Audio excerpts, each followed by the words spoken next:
Bonjour les amis, donc au programme aujourd'hui, plein de choses intéressantes à voir.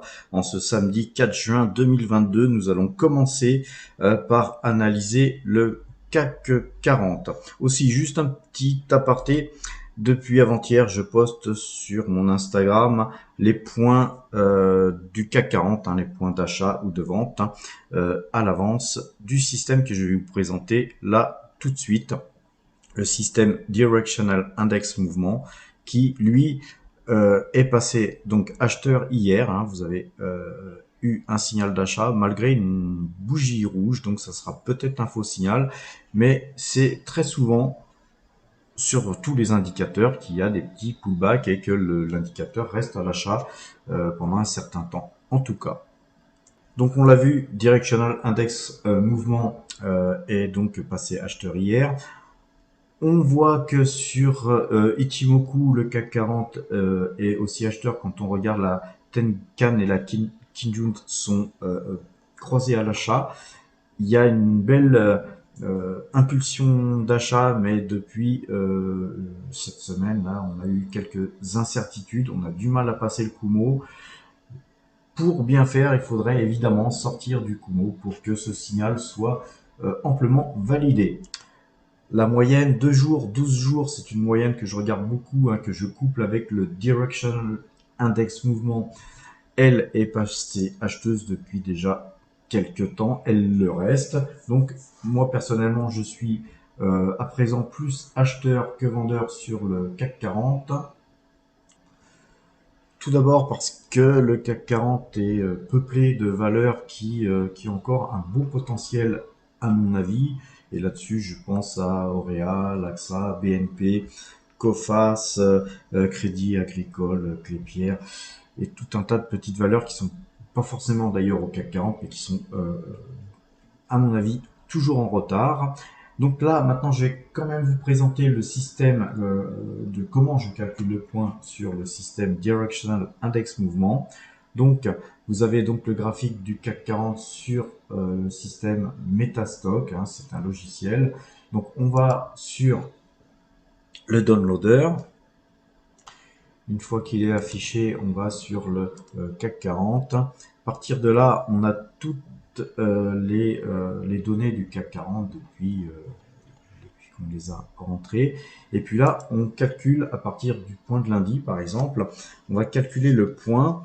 Donc moi, je l'ai précalculé pour éviter de passer 3 heures à vous montrer comment on calcule le point, mais il faut rentrer parfois des dizaines ou des vingtaines de fois un chiffre avant d'arriver à son point. Donc par exemple là, on va imaginer que 6459, par exemple, ça serait un point de coupe. Donc on le valide, on l'enregistre, et à partir de ce moment-là, le point là, il est affiché ici.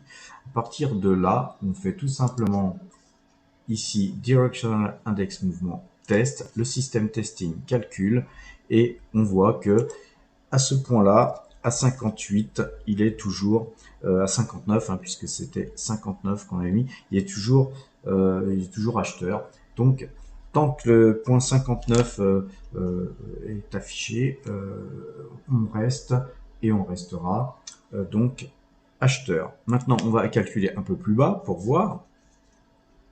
Et donc, on va mettre tout simplement pareil, même chose, CAC 40. Et là, ici, on va mettre 6458, 6458, 6458, 6458. Alors, je le fais 4 fois parce que vous avez l'ouverture, le plus haut, le plus bas et la clôture. Mais comme pour nous, ce n'est qu'un point, on valide. Et à partir de ce moment-là, le nouveau point est rentré. On va sur le Directional Index Mouvement, on teste et on voit que donc à 6458 points, le CAC passera vendeur lundi si ce point est franchi. Donc la semaine dernière, j'ai décidé de vous permettre d'avoir accès à ce point de coupe, et donc le CAC 40 est acheteur coupe à 6457. J'ai mis un point de moins parce que parfois le marché revient chercher des points et 6457 est un bon point. Donc souvent je l'affine, le point. À partir de ce moment-là, vous pouvez rester en pause et de mettre un stop à ce prix-là, comme je le fais très souvent. Donc, pour retrouver ce point à tout moment, vous pouvez aller sur mon compte Instagram, vous abonner à mon compte Instagram et aller pour ce faire, sur Martial Power trade. Alors c'est la barre du 6, me semble-t-il. En tout cas, c'est Martial Power Trade. Et vous me retrouverez pratiquement à chaque fois que le point changera. De toute façon, je ferai un changement. Et quand le CAC sera acheteur, vous serez donc avec un fond vert. Et quand le CAC sera vendeur, eh bien je marquerai CAC 40 vendeur avec coupe à tel ou tel point avec un fond rouge ou rougeâtre si je trouve une couleur adéquate. Alors pourquoi Martial Power Trade? Tout simplement parce que j'allie beaucoup les équilibres de force dans les bougies japonaises, dans les systèmes de trading que j'ai mis en place depuis des années. Et en fait, je fais souvent un parallèle avec les arts martiaux qui sont aussi des, euh, des, des techniques où on utilise la force de son adversaire. Et donc, voilà pourquoi Martial Power Trade. En tout cas, on va passer maintenant à l'étude du Brent, donc le pétrole. Donc vous voyez que en fait, comme je vous l'ai dit depuis pas mal de temps, le Brent est acheteur, et donc la géopolitique nous pousse d'ailleurs à rester acheteur. Néanmoins, faut se méfier sur le pétrole, les choses vont très vite. Donc on voit que sur Ichimoku, on est carrément sur de l'achat pur. Il y a rien qui est inquiétant. On voit que le plus haut là de 124 et quelques est certainement un objectif qu'on va atteindre très rapidement ou dépasser. La moyenne 2 jours, 12 jours qui marche très très bien sur le pétrole, elle est acheteuse depuis les 106 $. Bon, on est à 121 $, donc pour vous dire un petit peu le petit chemin parcouru sur le Brent, sachant que le Brent c'est quelque chose de très volatile et de très coûteux quand on perd de l'argent, mais qui peut être très très très rémunérateur quand on en gagne. C'est certainement la meilleure moyenne mobile que j'ai pu trouver sur le Brent, et donc je vous encourage à l'utiliser. De ce fait, moi perso, à présent, je préfère traiter sur des valeurs pétrolières que sur le Brent en direct, c'est beaucoup moins dangereux, et surtout que c'était quasiment sans risque, va-t-on dire, puisqu'on avait notamment l'action Total Energy qui était, nous on l'a ramassé beaucoup plus bas, donc on l'avait eu au ras des pâquerettes, et la configuration économique et surtout géopolitique nous permettait qu'après le Covid et en pleine guerre, on avait la quasi-certitude de voir le pétrole, le gaz et toutes les matières premières monter, voire exploser. Et là, on voit sur le graphique, ici présent, que sur le système Ichimoku, on est super acheteur sur l'action totale. On a reflué un petit peu depuis les plus hauts. À suivre. En tout cas, il faut pas se faire peur. Il y a forcément des prises de bénéfices, même sur le pétrole et même sur Total.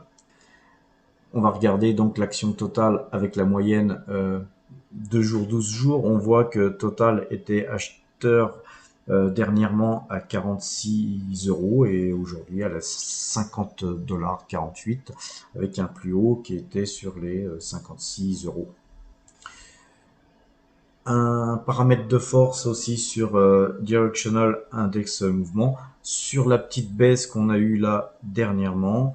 Directional Index Mouvement est passé vendeur, mais comme je vous dis, je ne traite pas avec cet indicateur. Par contre, s'il recroisait, ça conforterait d'autant mieux notre position acheteuse qui est prise depuis déjà pas mal de temps, mais surtout confortée par la moyenne 2 jours, 12 jours. Du coup, on va regarder un petit peu des valeurs que je surveille et je suis toujours pas à l'achat sur ces valeurs. Je suis toujours pas passé à l'achat sur ces valeurs, mais il est important aujourd'hui de regarder et de suivre ces valeurs. Et on va commencer par Netflix. Netflix, qui est une valeur qui était sur ses plus hauts à plus de 680 dollars, et aujourd'hui on la trouve aujourd'hui à 198,98 $, autant dire 199 200 dollars. On voit qu'elle est dans un canal hyper baissier. On voit qu'on a ici en fait une île et avec deux énormes gaps. Ça, c'est une configuration qui est méga baissière. Je pense qu'on va continuer à aller plus bas. Par contre, effectivement, c'est une valeur, une très belle valeur, une très belle valeur, et il est bien possible que qu'il y ait des rebonds assez importants en termes de pourcentage, et que peut-être même à un moment donné, cette valeur va repartir. Alors le tout, c'est de savoir quand. Et mis à part être une voyante, difficile de dire où cette valeur ira au plus bas. En tout cas, en ce moment, on voit que la moyenne de 12 jours, 2 jours, 12 jours est passée acheteuse. Le Directional Index Mouvement aussi. Mais on voit que l'amplitude de hausse est extrêmement limitée par rapport aux baisses qu'on a pu voir dernièrement. Alors perso, sur Netflix, quand on regarde dans les faits sur le long terme, on a vu que par exemple ici, sur cette zone-là, sur les 520-25 dollars, on a eu un nouveau signal d'achat qui nous a amené sur, je vous ai dit, sur les 700 dollars, en étant au-dessus du Kumo. Donc on voit que cet indicateur fonctionne relativement bien sur Netflix, et on a vu que quand on a cassé ici le Kumo sur les 620 dollars en gros, eh bien cet indicateur a très bien fonctionné parce qu'il n'est pas passé une seule fois acheteur depuis et jusqu'à aujourd'hui, avec les deux gaps dont je vous ai parlé. Donc si vous en aviez acheté, vous auriez pu sortir avec des gains et surtout vous abstenir de racheter, même plus bas, même plus bas, même plus bas. Et là, perso, je suis pas du tout convaincu de voir cette valeur exploser à la hausse dans les jours qui viennent. Et donc, moi, je surveille cette valeur en essayant de peut-être pouvoir l'acheter sur au-dessus du Kumo. C'est-à-dire, quitte à la racheter sur 320 dollars plutôt que 198, je préfère attendre parce que il est possible de la trouver aussi beaucoup plus bas que 200 dollars. Tout simplement parce qu'on est dans un canal baissier et voilà, donc moi j'attendrai au moins la sortie du canal baissier qui se situe à peu près sur 280 dollars, sachant qu'avant d'arriver ici, il va se passer du temps et ce canal baissier va baisser, le Kumo lui aussi va baisser, donc plus on attend, plus notre signal d'achat sera moins cher en fait, et par contre autant acheter une valeur comme celle-là sur du signal. Alors j'en avais parlé de Netflix dans mes précédentes vidéos. Je ne vais pas vous redonner les points, visualiser les vidéos si vous le souhaitez. En tout cas, je pense qu'on peut aller largement beaucoup plus bas, d'au moins 50 à 100 dollars comme ça à la louche de visu. Donc autant patienter et en attendant, restons sur des valeurs comme Total qui nous crachent du dividende en plus. Alors, une autre valeur intéressante, c'est Tesla. Tesla, on l'a vu sur les 1240 dollars, sur le graphique que vous voyez là. Et là, aujourd'hui, on voit que cette valeur, sur ses plus hauts, quand elle a reflué, quand elle est revenue essayer de repartir plus haut, On a vu qu'elle n'a pas réussi à atteindre les plus hauts historiques sur cette phase-là, mais aussi après une très grosse phase baissière, on l'a vu remonter, mais ne pas aller non plus sur ces deux plus hauts historiques. Et ensuite, elle a carrément dégueulé, hein, puisqu'on a vu encore plus bas que le plus bas de cette partie-là qui faisait en fait un double top. Donc sur un double top, normalement, la, l'objectif hein, était ici, on l'a bien fait, on est tout à fait euh, normalement remonté. Maintenant, par contre, on n'a pas été plus haut, donc on peut tracer d'ores et déjà un trend sur ces 3 points et se fixer le prochain objectif. Ceci dit, moi perso, je regarde que ces points-là que vous voyez ici, qui sont beaucoup plus loin dans le temps, ils étaient sur les mois de mars à mai 2021, sont des points très forts. Hein, ces deux points-là, c'est 547 $ environ. Je pense qu'on va aller se balader par là. Donc 547 $ seront certainement des points où je commencerai à mettre une première pierre sur Tesla, et sachant que c'est une très très belle valeur qui fabrique de bons produits, qui a une croissance phénoménale et à ce prix-là, à 547 $, je pense qu'on peut dire que c'est cadeau. Même chose hein, sur ce canal baissier. Je vous ai dessiné là, hein, je vous ai pas dessiné le canal baissier qui est moins pentu ici parce que là, on a vraiment une possibilité de se dire que c'est vrai que si on cassait les 800 $, là sur cette zone là, on repasserait vraiment acheteur sous condition que la moyenne 2 jours, 12 jours soit acheteuse, et on voit que là, elle est passée vendeuse, elle aussi, sur les 1000 $, et que en fait, on n'a pas eu de signaux hein, d'achat sur la moyenne de 12. Donc là, on a un achat, mais qui me paraît très faiblard. D'ailleurs, on voit bien que ça se retourne et qu'il y a une belle bougie rouge qu'il y a eu vendredi. Donc moi, perso, je pense réellement qu'on va aller plus bas sur cette valeur, d'autant que le Nasdaq, sur les valeurs technologiques, n'a pas l'air d'encourager beaucoup d'investisseurs. Alors le Bitcoin, autre chose intéressante à regarder, c'est quand même les crypto-monnaies. Les Bitcoins, le Bitcoin lui est carrément dans un canal baissier. Je pense qu'il ne faut pas acheter de crypto-monnaie, on peut toujours faire de la DCA, c'est-à-dire d'acheter tous les mois une petite somme de crypto pour se faire un prix moyen. Ceci dit, moi j'ai arrêté de faire de la DCA sur le Bitcoin et les crypto-monnaies en général, en attendant justement qu'on casse ce fameux trend baissier,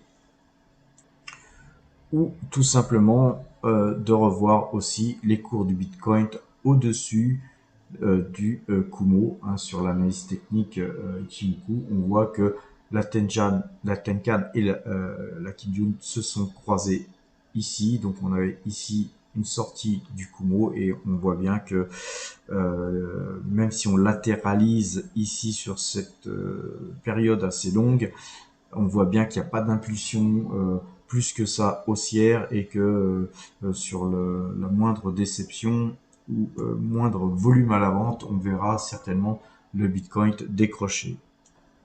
Alors pour jouer les Bitcoins, on peut très bien jouer aussi des valeurs crypto-monnaies, hein, et notamment la valeur par excellence, c'est Coinbase. Alors rappelez-vous, regardez les vidéos que j'ai faites sur Coinbase quand on l'a introduite, j'avais moi donné mon avis sur l'introduction. J'avais dit surtout on ne joue pas cette introduction parce que par expérience, hein, je sais que trop bien que quand on achète ce jour-là, on ne sait pas à quel prix on va acheter.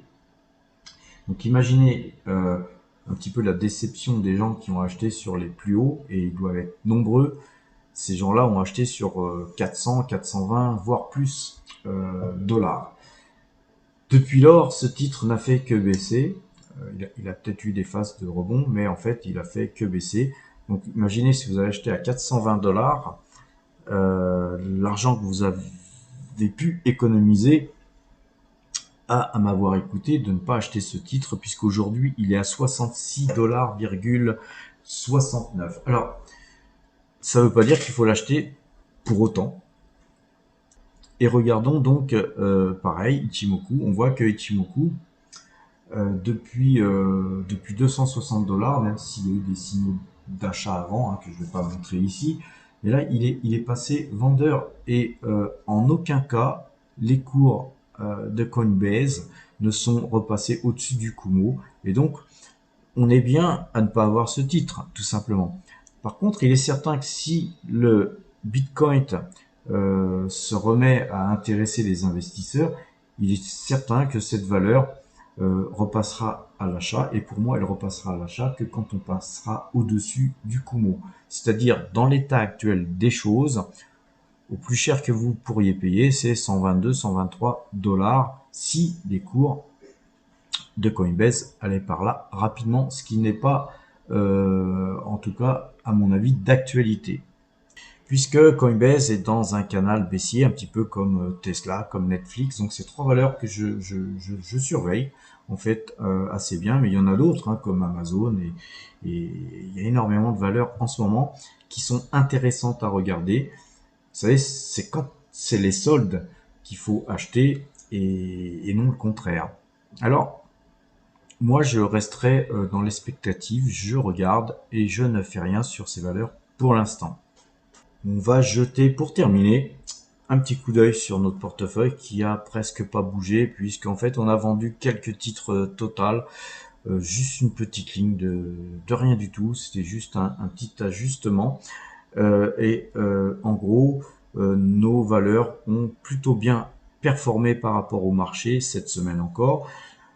Nous affichons donc 12,50%, 12,5% de gains par rapport au début de l'année, depuis le 1er janvier, avec 94 986 € de gains. Donc, bonne performance, on va dire, par rapport au marché. On reste avec quand même 5% de liquidité, puisqu'on on a 5% en espèces. Et on va certainement en profiter pour allier peut-être même d'ailleurs les dividendes qu'on touche là, puisqu'il y a une moisson de dividendes qui sont tombés, et dans moins d'un mois il va y avoir aussi des dividendes de Total qui vont monter. Alors que faire par rapport à la montée de Total aussi? Ce qui est intéressant de voir, on vit une période formidable. On a des rendements aujourd'hui qui sont super intéressants. Je ne vous parlerai même pas du marché américain où on a des rendements de 10-12% pour certaines valeurs, et sur des valeurs qui sont intéressantes.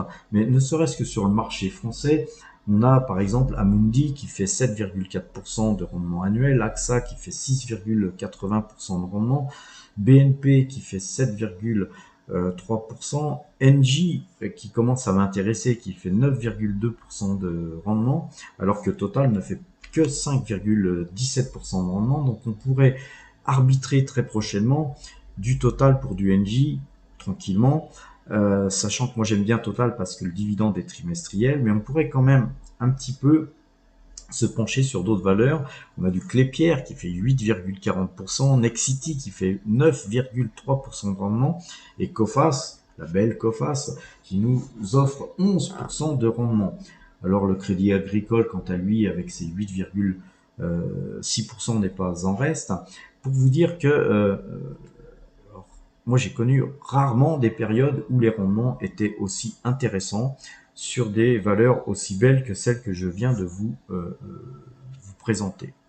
Voilà les amis, je vais vous quitter maintenant en vous souhaitant un excellent week-end, et en vous rappelant que mon compte Instagram Martial Power Trade vous offre la possibilité de voir les points sur le CAC 40. Donc ce sont des forces acheteuses ou vendeuses qui vous permettront de faire du trading intraday dans le sens de ce système que je vous permets de regarder en temps réel.